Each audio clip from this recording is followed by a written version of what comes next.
Hello everyone! Today we're going to learn more about the strategic planning process in international marketing. Are you ready? Let's go! That's a good deal. Say no more, fam. Let's go! Given the opportunities and challenges provided by the new realities of the marketplace, decision makers have to engage in strategic planning to match markets with products and other corporate resources more effectively and efficiently to strengthen the company's long-term competitive advantage. Furthermore, feedback as a result of evaluation and control may restart the process at any stage. It has been shown that for globally committed marketers, formal strategic planning contributes to both financial performance and non-financial objectives. These benefits include raising the efficacy of new product launches, cost reduction efforts, and improving product quality and market share performance. Internally, these efforts increase cohesion and improve on understanding different units' points of view. So, what do we need to do first? First, we need to understand and adjust the core strategy.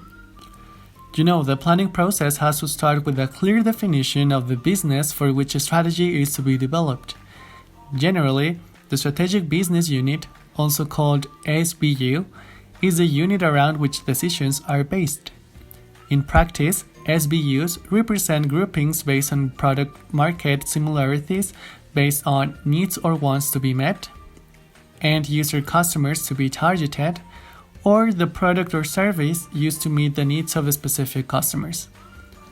This phase of the planning process requires the participation of executives from different functions, especially marketing, production, finance, distribution, and procurement. Geographic representation should be from the major markets or regions as well as from the smaller yet emerging markets. With appropriate members, the committee can focus on product and markets as well as competitors whom they face in different markets, whether they are global, regional, or purely local. For global marketers, planning on a country-by-country basis can result in spotty worldwide market performance. The starting point for global strategic planning is to understand that the underlying forces that determine business success are common to the different countries that a firm competes in. Planning processes that focus simultaneously across a broad range of markets provide global marketers with tools to help balance risk, resource requirements, competitive economies of scale, and profitability to gain stronger long-term positions. On the demand side, this requires an understanding of the common features of customer requirements and choice factors. In terms of competition, the key is to understand the structure of the global industry in order to identify the forces that will drive competition and determine profitability. Organizational resources have to be used as a reality check for any strategic choice, in that they determine a company's capacity for establishing and sustaining competitive advantage within global markets. Industrial giants with deep pockets may be able to establish a presence in any market they wish, while more thinly capitalized companies may have to move cautiously.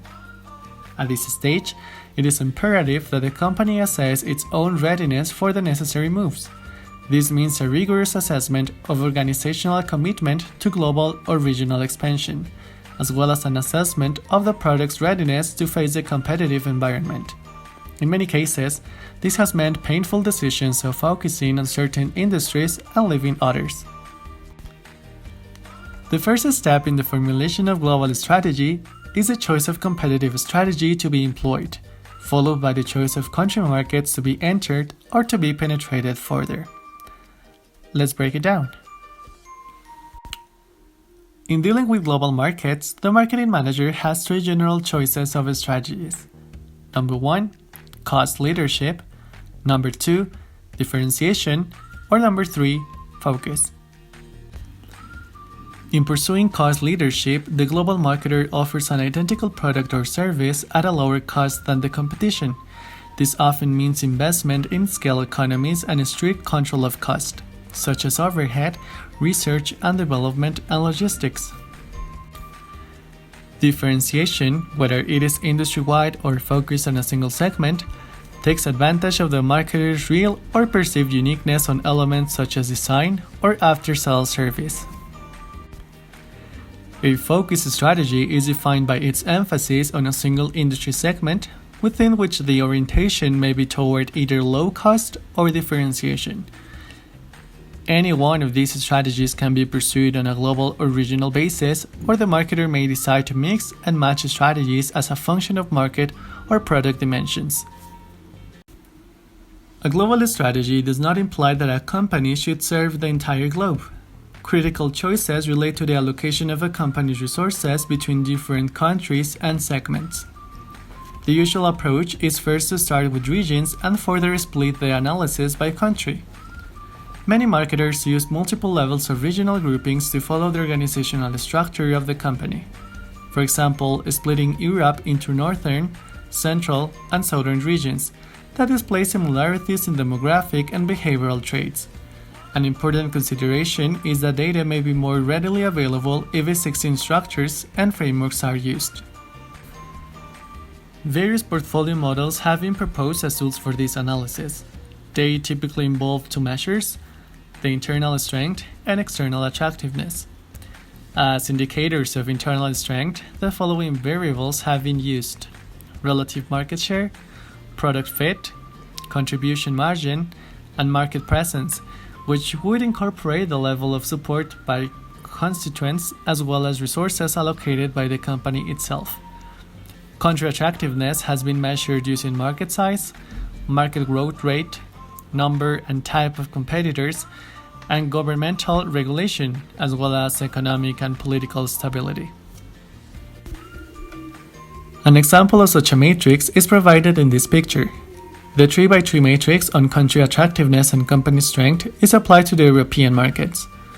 Markets in the invest grow position will require continued commitment by management in research and development, investment in facilities, and the training of personnel at the country level.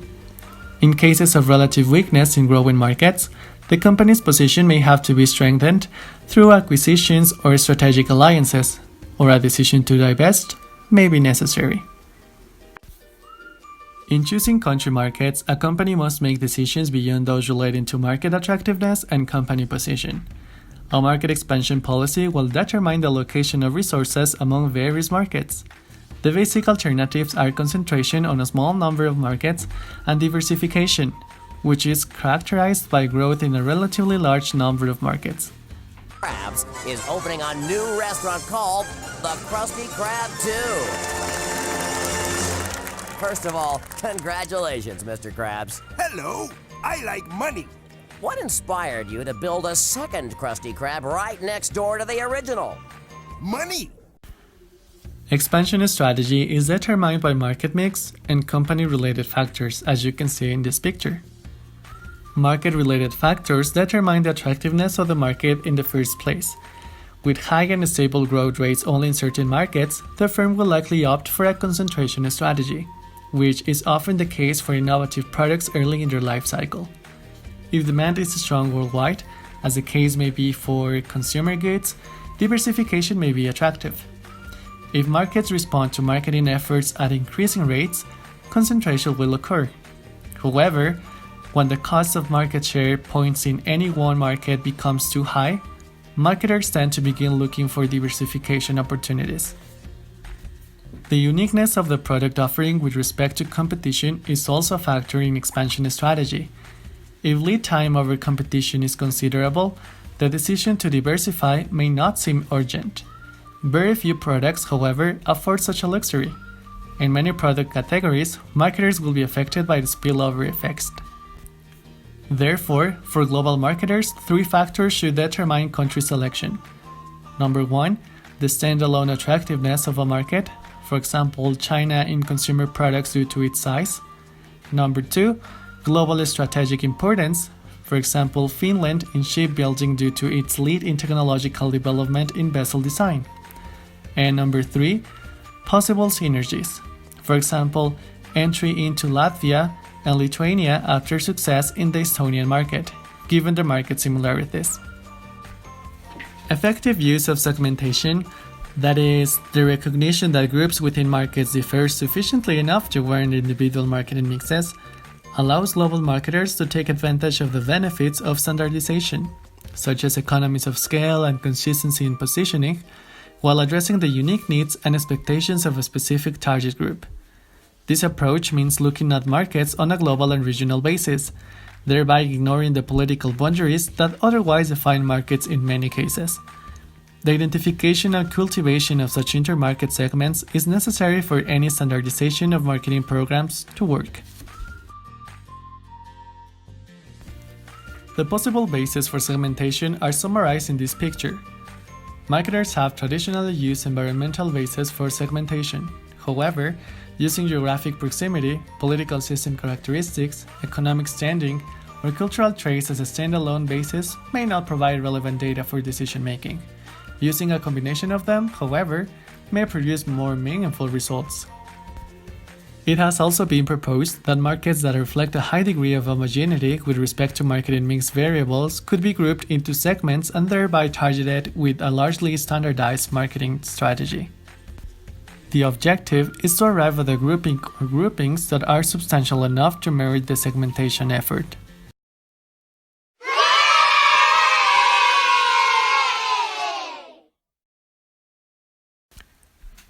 That's the end of the class. Thank you so much for joining me. I hope you learned more about the strategic planning process, and stay tuned because more classes are yet to come. See you soon.